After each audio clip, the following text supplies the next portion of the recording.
Now, let's turn our attention to France. It's become the first country in the world to enshrine the right to abortion in its constitution.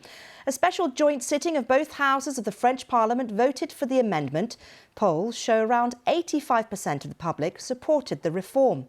Well, let's speak now to Stéphanie Hennet-Vachès, who is a law professor at Paris-Nanterre University. Stéphanie, so good to talk to you. Talk to me a little bit about what this means now for France going forward.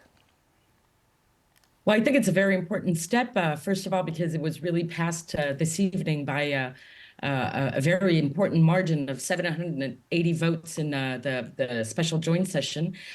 And what it means is really that the French members of parliament wanted to react, of course, to the Dobbs decision, which was delivered by the Supreme Court of the United States in June of 2022. And there was a huge shockwave throughout the world after that decision.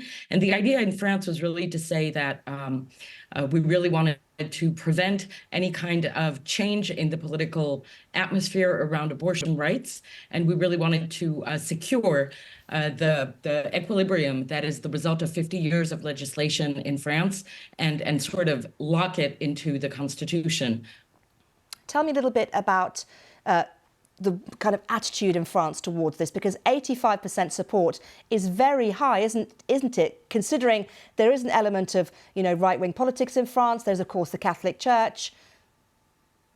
Yeah, of course. Well, in fact, the extreme right party, the Rassemblement National of Marine Le Pen, really counts among is really the one party whose members didn't really support the amendment. But it's true that there is a very broad consensus, and this has been really the result of 50 years of progressive incremental legislative changes.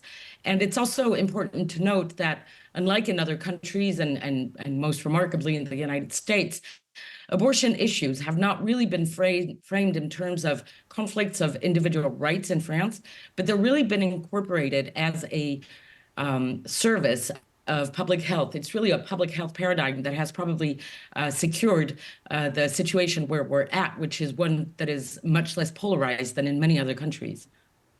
OK, Stéphanie, thank you very much indeed for joining us here on The World Today. Welcome.